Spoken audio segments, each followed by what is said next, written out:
je commencerai en indiquant que le credo chrétien, alors je dirais nous situons chrétien, le credo chrétien, c'est-à-dire la profession de foi en un Dieu Trinité et en son action créatrice, salvatrice et sanctificatrice, culmine, ce sont les mots du catéchisme de l'Église catholique, culmine dans la proclamation de la résurrection des morts à la fin des temps et en la vie éternelle. C'est ce qu'atteste le symbole des apôtres et le credo de Nicée-Constantinople que nous proclamons le dimanche ou lors des grandes fêtes, avec une formulation un peu différente. Je crois à la résurrection de la chair, à la vie éternelle, c'est le symbole des apôtres. J'attends la résurrection des morts et la vie du monde à venir. C'est le credo de Nicée-Constantinople, avec deux expressions qui caractérisent donc ici la foi chrétienne: résurrection de la chair ou des morts et vie éternelle ou vie du monde à venir. À propos de la foi en la résurrection, je préciserai tout d'abord qu'elle apparaît au IIe siècle avant notre ère.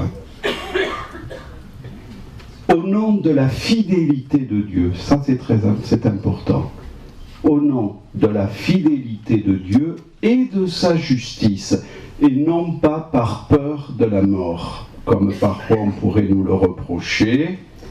Donc au nom de la fidélité de Dieu et de sa justice, les Israélites ont en effet l'intuition, la certitude même, que si la rétribution des justes et la punition des méchants ne sont pas toujours assurées sur cette terre, elles le seront dans l'au-delà.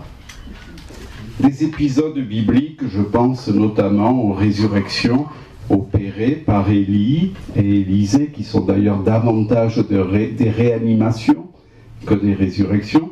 Je pense aussi à l'épisode dans le prophète Ézéchiel des ossements desséchés, la vision qu'a le prophète.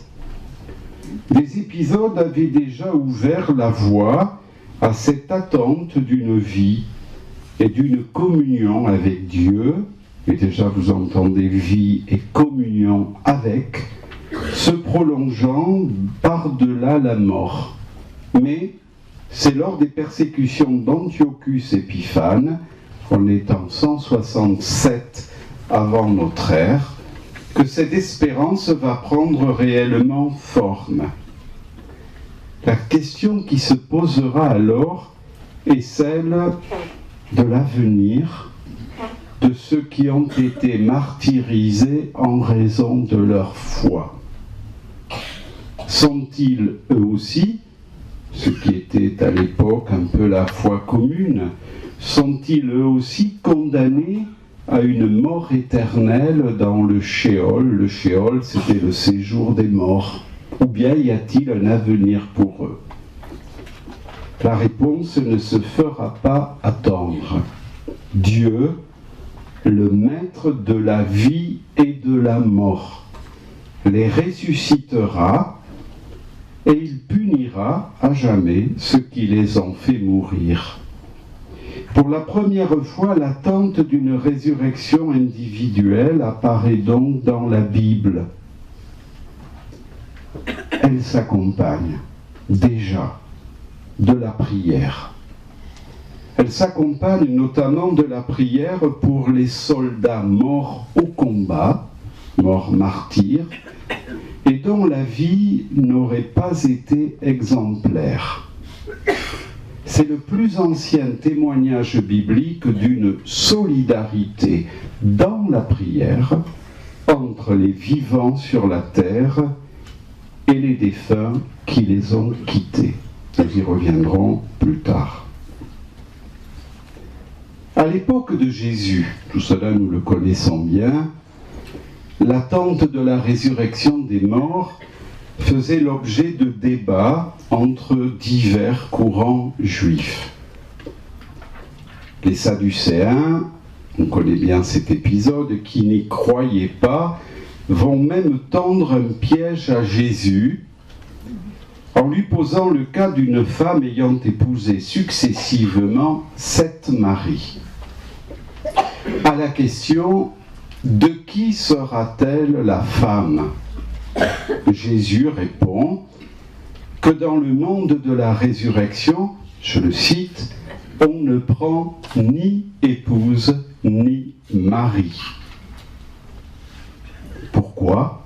Parce que, en véritable, et l'expression qu'il utilise chez Luc est « fils de la résurrection », en véritable fils de la résurrection, on sera engendré à une condition nouvelle, où il n'y aura plus de mort et où il ne sera donc plus nécessaire de se marier pour s'assurer une descendance.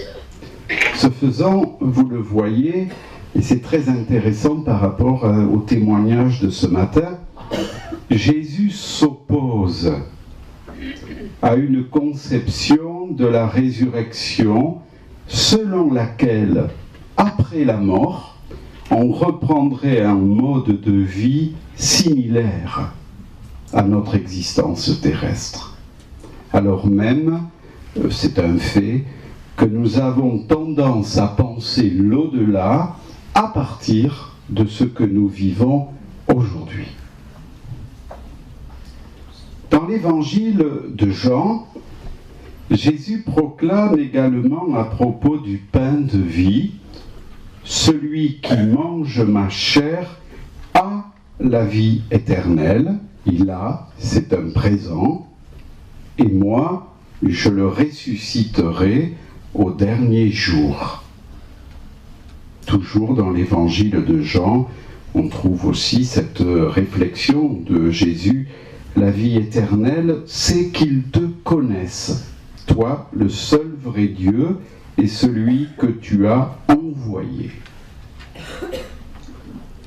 À l'occasion de la mort de Lazare, toujours dans l'évangile de Jean, au chapitre 11, à Marthe qui affirme au sujet de son frère « Je sais qu'il ressuscitera lors de la résurrection au dernier jour. » Jésus répond « Je suis la résurrection ».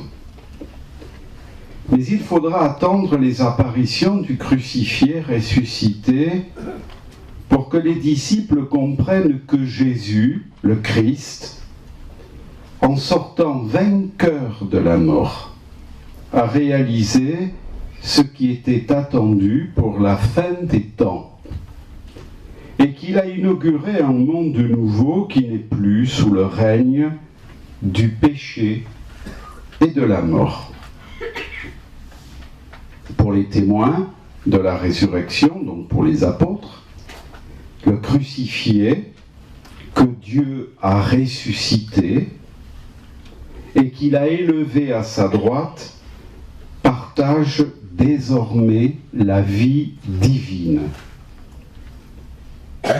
Il est le vivant. Vous savez que ce titre n'était attribué qu'à Dieu dans l'Ancien Testament. Il est le vivant. Non pas seulement dans le sens où il ne serait plus soumis à la mort, mais parce qu'il est celui qui fait vivre. Il est aussi le Seigneur de l'univers. Cela apparaît notamment dans l'apparition du ressuscité à la fin de l'évangile de Matthieu ou à la fin de l'hymne aux Philippiens.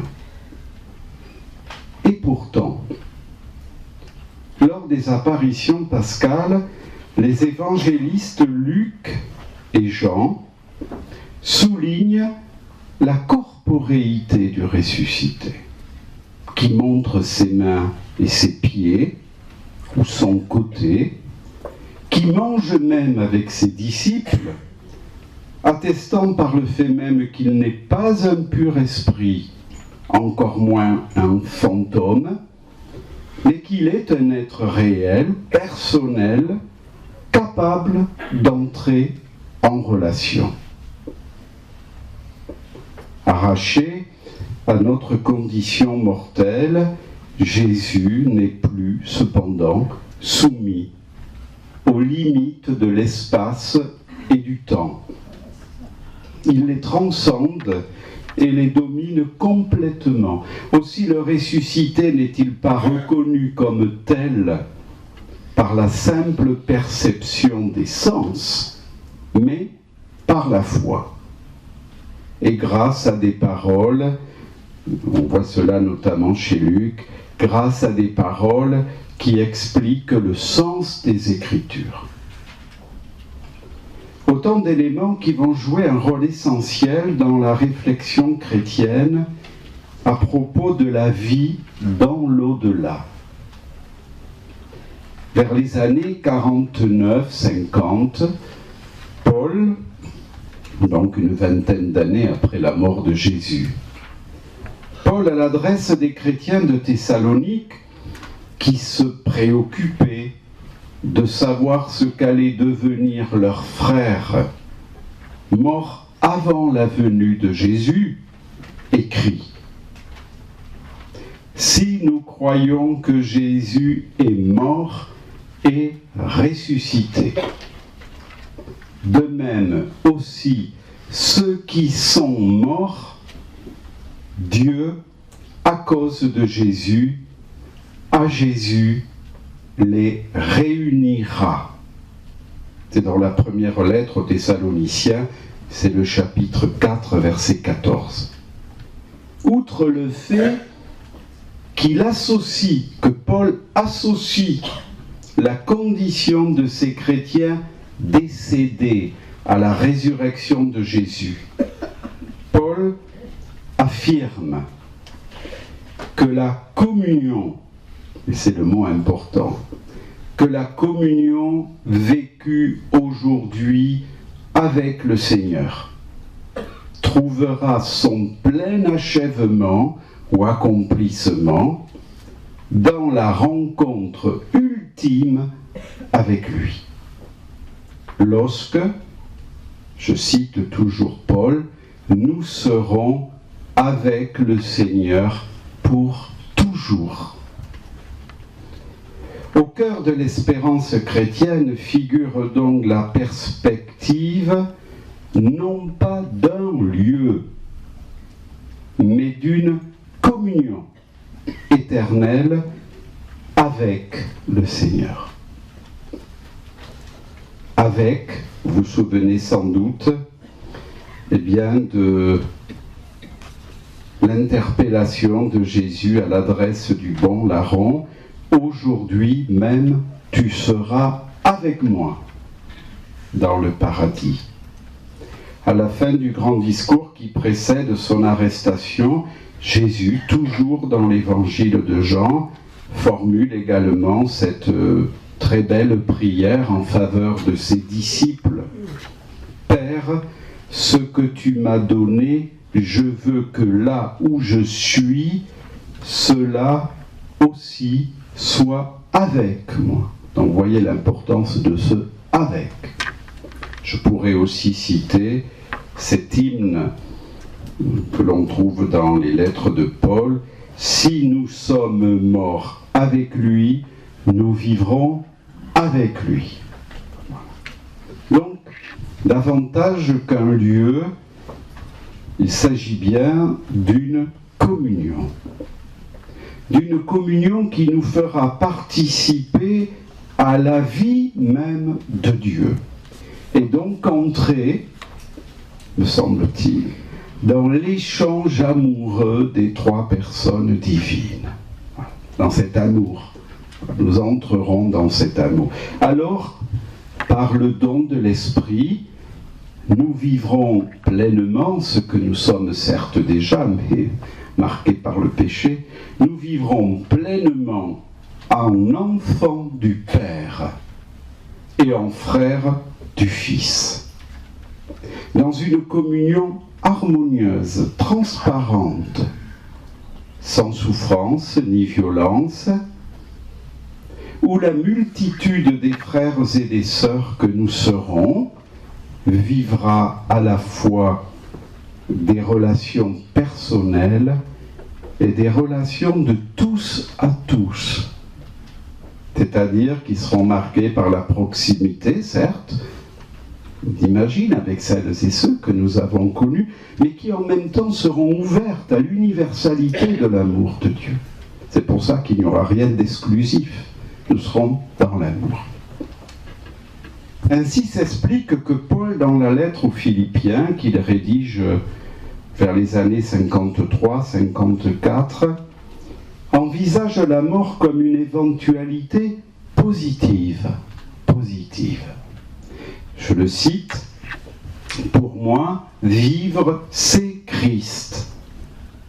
Et mourir m'est un gain.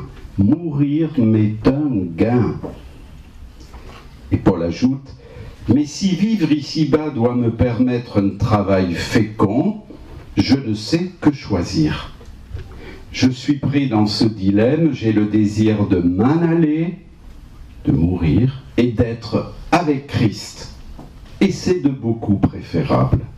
Mais demeurer ici-bas est plus nécessaire à cause de vous. » Cet espoir de rejoindre le Seigneur aussitôt après la mort, donc sans attendre son retour en gloire, marque une évolution dans l'itinéraire spirituel et théologique de Paul, en reconnaissant dans la mort un gain. L'apôtre introduit en effet ses lecteurs à une conception positive de la mort. Couronnement de la mort baptismale et de la mort quotidienne au péché. Là, il faudrait évoquer la lettre aux Romains au chapitre 6. La mort n'est pas un obstacle à l'union avec Dieu. Au contraire, elle permet aux baptisés de communier plus parfaitement qu'il ne l'a encore jamais fait jusque-là à la vie de Dieu, et donc aussi à son amour. Alors que l'Ancien Testament proclamait que nul ne peut voir Dieu sans mourir, Jean évoque dans sa première lettre le fait, et je dirais que ce n'est pas la moindre des différences avec aujourd'hui, que, je le cite, « nous verrons Dieu face à face, et nous lui deviendrons semblables ». Ce qui n'est pas sans rappeler la béatitude promise aux cœurs purs. Heureux les cœurs purs, ils verront Dieu. Ou encore cette mise en garde de Jésus à propos de qui refuse de croire et ne verra pas la vie. Jean chapitre 3, verset 36. Dans le livre de l'Apocalypse, il est également écrit que les serviteurs de Dieu verront son visage. Mais comment serons-nous ? Aurons-nous un corps ? Cette question n'est pas nouvelle. Les chrétiens de Corinthe se la posaient déjà. Or, précisément en réponse à ceux qui doutaient de la résurrection des corps, que répond Paul ? Que ressusciter le premier d'entre les morts. Alors quand on dit le premier d'entre les morts, on n'évoque pas simplement le premier d'une série, mais on évoque le fait qu'il est le fondement et le principe de toute résurrection. Donc ressusciter le premier d'entre les morts dans une corporéité, souvenez-vous des apparitions pascales, dans une corporéité qu'on lui a reconnue, le Christ rend possible, certaine même, la perspective d'une foi en la résurrection des corps. Dépassant cependant l'idée d'un retour à ce qui précède la mort ou d'une simple réanimation de la chair, faillible et mortelle, Paul précise que tout en étant bien le nôtre, notre corps sera transformé. Il s'appuie pour cela sur des phénomènes de la nature que tout le monde peut observer. Il évoque en particulier la destinée de la graine semée en terre, qui commence par mourir, mais qui ne meurt pas pour disparaître, puisqu'elle donne naissance à une jeune pousse qui sortira de la terre et qui deviendra, par une série de transformations voulues par Dieu, une plante, un arbre, une fleur. Je cite le passage. Mais dira-t-on, comment les morts ressuscitent-ils? Avec quel corps reviennent-ils? Insensé, toi, ce que tu sèmes ne prend vie qu'à condition de mourir. Et ce que tu sèmes n'est pas la plante qui doit naître, mais un grain nu de blé ou d'autre chose.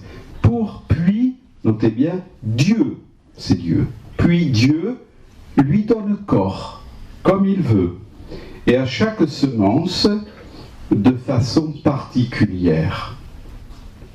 C'est donc à partir du constat qu'il n'y a apparemment rien de commun entre la graine semée en terre et la plante que Dieu fait pousser, que Paul, évidemment qui n'avait pas nos connaissances scientifiques, que Paul pense la résurrection des corps. La transformation d'une même réalité, la graine, en une autre, la plante, transformation dont il a pris soin d'indiquer qu'elle est l'œuvre du Dieu créateur, lui permet donc d'envisager la nature de la transformation qui s'opérera après la mort lors de la résurrection. Parce qu'une résurrection sans corps serait une résurrection dans un état où l'être humain ne serait plus un être humain.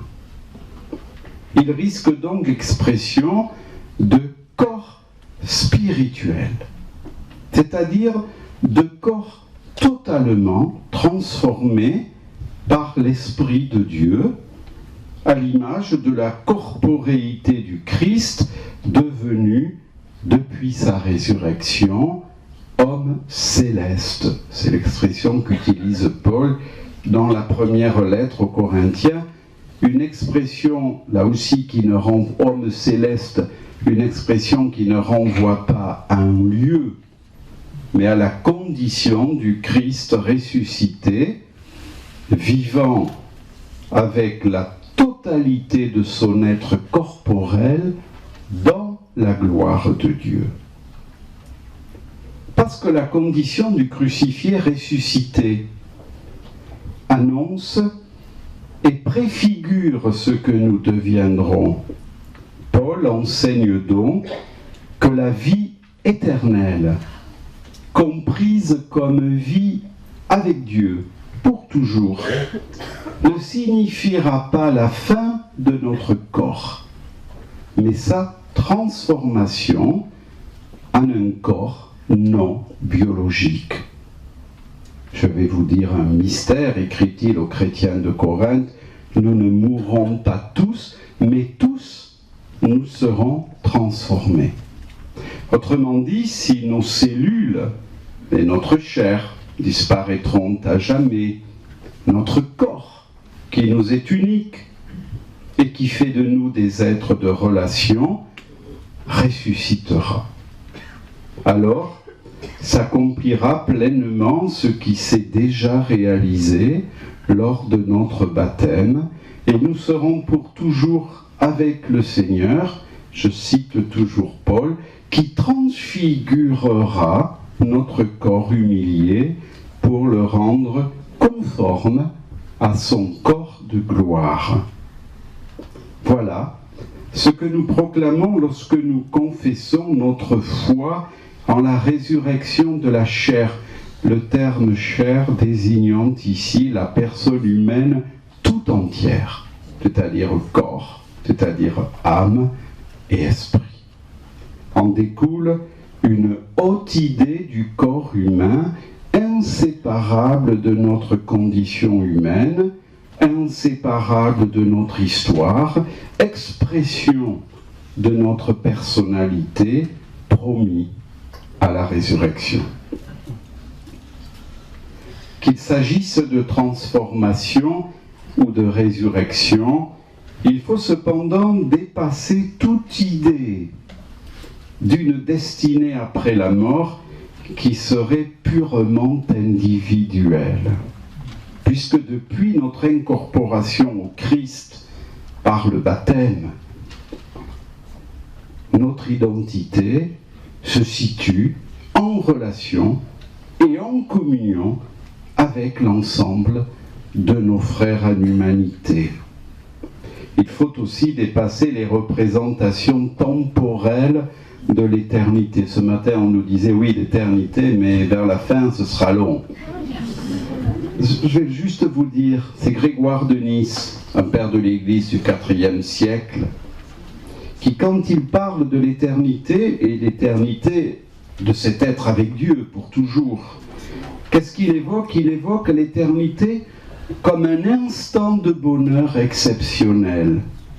Un instant qui apportera sans cesse la joie de sa nouveauté, un commencement perpétuel qui nous conduira de commencement en commencement vers un commencement toujours nouveau dans un dépassement constant.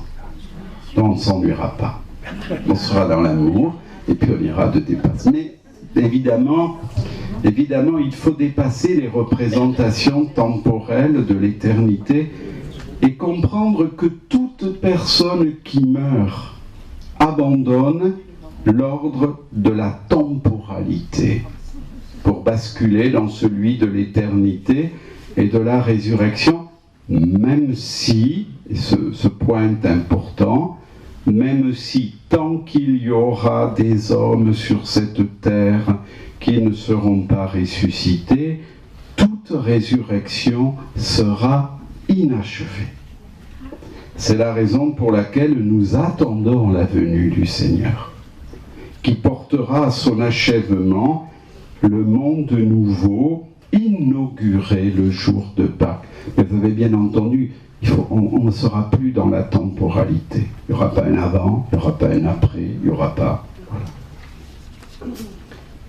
S'agissant de cette venue du Seigneur, comme le proclame le symbole des apôtres, elle sera accompagnée du jugement des vivants et des morts.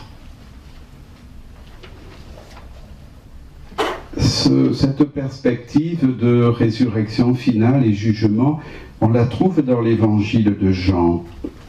Je cite, c'est Jésus qui parle, « Que tout ceci ne vous étonne plus. L'heure vient où tous ceux qui gisent dans les morts entendront sa voix, et ceux qui auront fait le bien en sortiront pour la résurrection qui mène à la vie, ceux qui auront pratiqué le mal pour la résurrection qui mène au jugement. » C'est dans l'évangile de Jean au chapitre 5, versets 28 à 29. Ce qui est sûr, c'est que cette perspective d'un jugement à venir, qui coïncidera avec la venue du Seigneur, eh bien, se caractérisera, comme l'écrit, ou on peut le lire dans le catéchisme de l'Église catholique, par le fait que sera alors révélé, jusque dans ses ultimes conséquences, ce que chacun aura fait de bien ou omis de faire durant sa vie terrestre. Fin de citation. On se souvient ici de la parabole dite du jugement dernier, Matthieu 25, ou de celle du pauvre et de Lazare, que l'on a mentionné il y a un petit instant, et que le pape François d'ailleurs a choisi dans son message de carême. Deux paraboles, il y aurait beaucoup d'autres textes, dont l'intention générale n'est pas de faire peur, mais d'inviter à la vigilance, comme de véritables interpellations pour aujourd'hui, qui nous rappellent l'enjeu définitif de notre conduite et des choix que nous faisons ou nous ne faisons pas. Pour l'heure, c'est un autre aspect de la foi chrétienne. Pour l'heure, nous continuons à faire l'expérience du mal et de la mort, dans ce qu'ils peuvent avoir de tragique et de scandaleux. Nous en avons eu quelques exemples ce matin. Même si nous croyons que le Christ a vaincu le péché, le mal et la mort, nous savons que cette victoire n'est pas définitive et que donc la réalité de la mort continue à nous affecter. Aussi l'attente de la venue du Christ s'accompagne-t-elle pour nous de sa victoire définitive sur la mort. C'est toujours Paul, le dernier ennemi qu'il détruira, c'est la mort. Première lettre aux Corinthiens, chapitre 15, verset 26. Or, et c'est un point, évidemment, une autre différence avec ce que nous avons entendu précédemment. Or, parce que nous croyons que la victoire du Christ sur la mort s'est déjà réalisée, bien que, voilà, incomplètement, si je puis dire. Nous croyons que par la pensée, par la prière, l'amour, nous pouvons continuer à être en relation avec celles et ceux qui nous ont précédés dans la mort. De sorte que, compris dans le cadre de ce qu'on appelle habituellement la communion entre les vivants et les morts, ou bien la communion des saints, ils peuvent intercéder pour nous et nous pouvons intercéder pour eux. Ils peuvent prier, nous pouvons prier. C'est le double sens qu'un père de l'Église, Cyril de Jérusalem, on est au IVe siècle, donne à la commémoration des défunts dans l'Eucharistie. Nous recommander à leur intercession et intercéder pour eux. Voilà. Communion entre les vivants et les morts, voilà. Qui fait que même si évidemment notre relation n'est pas la même, cette communion nous permet précisément d'être unis, certes par l'amour, certes par la pensée, mais aussi par la prière. Dès lors qu'ils intercèdent pour nous et que nous intercédons pour eux. Ce qui m'amène à parler maintenant du purgatoire. Alors, d'où vient le purgatoire? De la double conviction que la prière pour les défunts peut leur être utile, on vient de le voir, et vous vous souvenez que déjà dans l'Ancien Testament, Judas Maccabée, voilà, qui partageait cette espérance à la résurrection, nous l'avons vu demander que l'on prie pour les soldats romains morts au combat. Voilà, on a déjà ce lien par la prière. Donc de la double conviction biblique que la prière pour les défunts peut leur être utile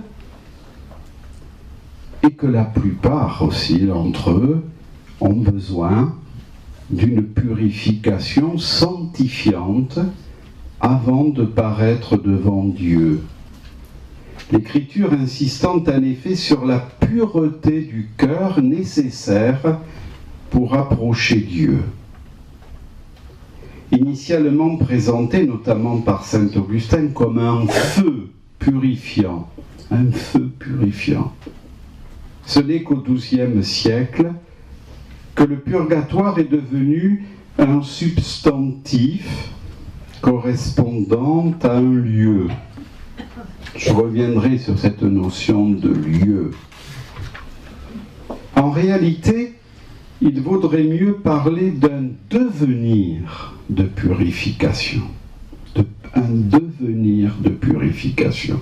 Parce que même si notre vie a été tournée vers Dieu, si nous l'avons vécu du mieux possible, nous demeurons, en tous les cas pour ce qui me concerne, nous demeurons empêtrés dans notre égoïsme, notre orgueil, nos violences. Aussi peut-on lire dans le catéchisme de l'Église catholique, je cite, « Ceux qui meurent dans la grâce et l'amitié de Dieu, mais imparfaitement purifiés, bien qu'assurés de leur salut éternel, souffrent. » Souffrent de quoi? De ne pas être totalement avec Dieu. C'est ça la souffrance. C'est pas toutes celles qu'on a pu représenter, y compris dans des lieux magnifiques. C'est ça la souffrance, c'est de ne pas être avec Dieu, totalement avec lui. Souffrent, après leur mort, une purification afin d'obtenir la sainteté nécessaire pour entrer dans la joie du ciel. Alors, à propos de cette purification, s'inspirant d'un passage de la première lettre aux Corinthiens, où après avoir mentionné le Christ, fondement de toute existence, Paul évoque le feu, mais c'est le feu de l'amour, qui prouvera ce que vaut chacun. Celui qui était alors le professeur Ratzinger, devenu bien sûr Benoît XVI, écrit « Le purgatoire ne trouve-t-il pas sa vraie signification quand on lui donne un sens christologique? Et quand on explique que le Seigneur lui-même est ce feu d'amour qui juge en transformant l'homme et en le rendant conforme à son corps glorieux, qui juge en transformant l'homme et en le rendant conforme à son corps glorieux. Il me semble qu'on est assez loin de ces traits, parfois proches de l'enfer, avec lesquels il est arrivé que l'on représente le purgatoire comme un véritable camp de concentration. Voilà, on est dans une purification nécessaire. Parce que lorsque nous serons face à l'amour, et à l'amour le plus absolu, la vérité se fera en nous. Et que bien évidemment, il nous sera alors donné de voir tout ce que nous avons pu faire, et peut-être aussi tout ce que nous n'avons pas fait. Alors l'enfer. Notre mentalité, je ne sais pas pourquoi j'ai mis notre mentalité, mais voilà, éprouve une difficulté devant la perspective d'un enfer éternel. Perspective qui semble aller à l'encontre de la miséricorde de notre Dieu et donc de son amour. Or, c'est précisément parce que Dieu est amour et qu'il a créé l'être humain libre que tout être humain peut vouloir ne pas aimer et ne pas l'aimer. c'est cette possibilité qu'énonce l'enfer. C'est-à-dire la possibilité que l'amour soit totalement refusé. Alors même que Dieu, qui est amour, ne peut s'imposer par la force à notre liberté. On évoquait ce matin Edith Stein, je vais la citer. Voilà ce qu'elle écrit. Il appartient à l'âme, mais l'âme c'est la fine pointe de ce que nous sommes. Il appartient à l'âme de décider d'elle-même. Et elle ajoutait, le grand mystère que constitue la liberté de la personne, c'est que Dieu lui-même s'arrête devant elle. Il ne veut dominer les esprits créés que par le don libre qu'ils font de leur amour. Quoi qu'il en soit, nous ne savons pas s'il y a quelqu'un en enfer, sachant que pas plus que le ciel, l'enfer n'est à concevoir comme un lieu, mais comme une relation, ou plutôt comme une absence de relation, dès lors que l'on se ferme totalement à toute relation avec Dieu amour. Bien que l'Écriture nous dise maintes fois que la volonté de Dieu est que tous soient sauvés, cela revient constamment, l'enfer est une possibilité réelle. J'avais ajouté réelle pour chacun. Une telle perspective n'enlève certes rien à notre confiance et à notre espérance que la grâce de Dieu, toujours présente à la source de notre liberté, nous fera arriver à bon port. Mais elle avive notre sens de la responsabilité, car c'est dans les choix que nous faisons aujourd'hui, entre le bien ou le mal, entre l'amour de Dieu et du prochain, ou au contraire le refus égoïste et le repli sur soi, que nous engageons notre avenir. Que conclure ? Que contrairement à ce que l'on pense souvent, ce n'est pas seulement l'espérance de la résurrection à la fin des temps qui est mise en valeur dans le Nouveau Testament, mais la conviction que baptisé dans la mort et la résurrection du Christ, le disciple porte déjà en lui les germes de la résurrection. Autrement dit, ce n'est pas simplement après, c'est aujourd'hui. C'est ça l'espérance chrétienne. Et tout le Nouveau Testament nous conduit à cela.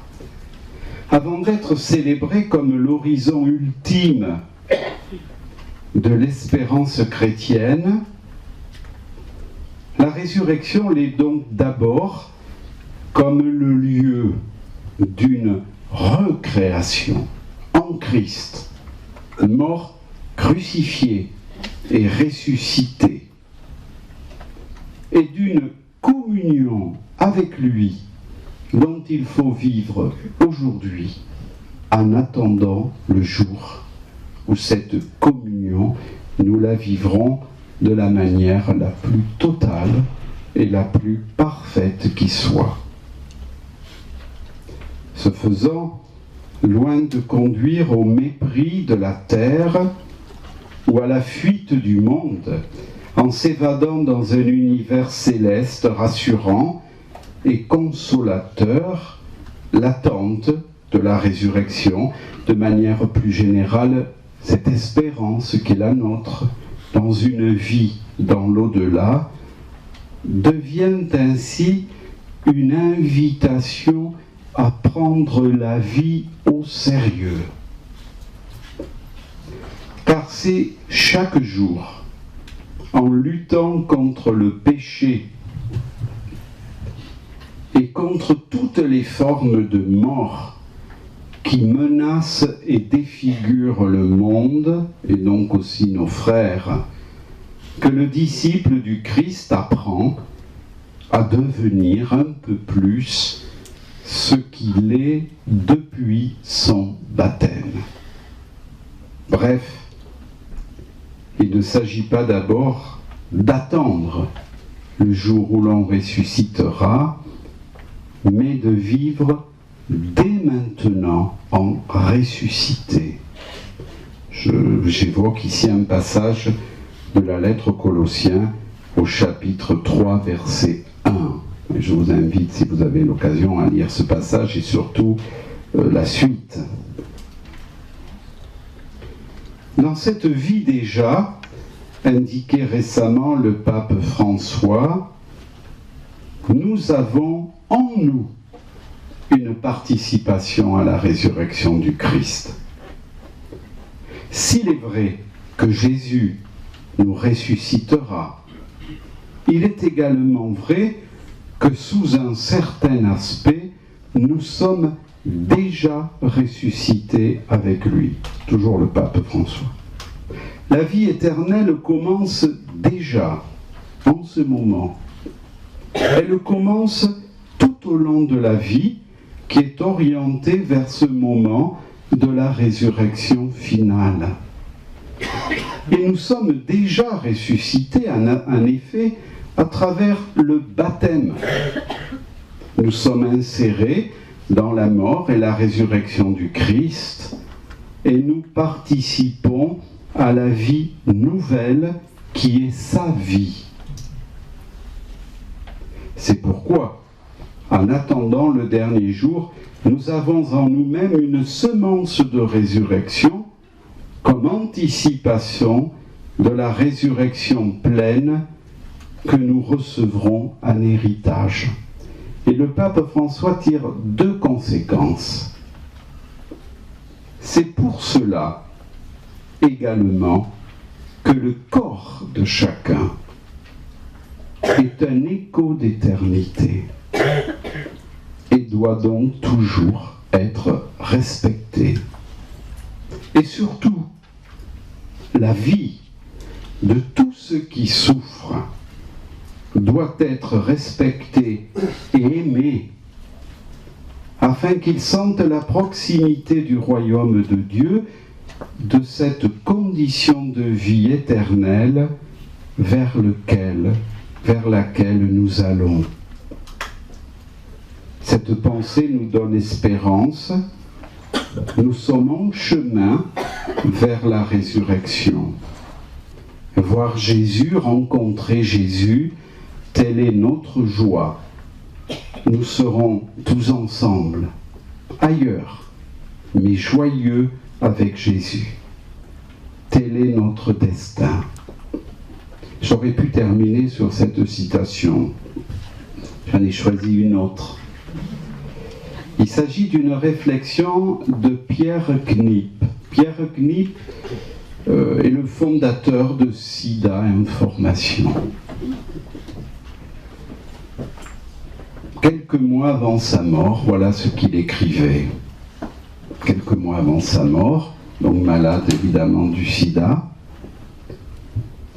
il y a cet article du Credo sur la résurrection des corps. Une telle expression, quand le corps est épuisé, quand on se sent au bout du rouleau, permet de croire que cette dégradation, cet anéantissement n'est pas la fin de tout. Et il ajoutait, c'est une parole qu'il faut permettre à des gens d'entendre. Je vous remercie.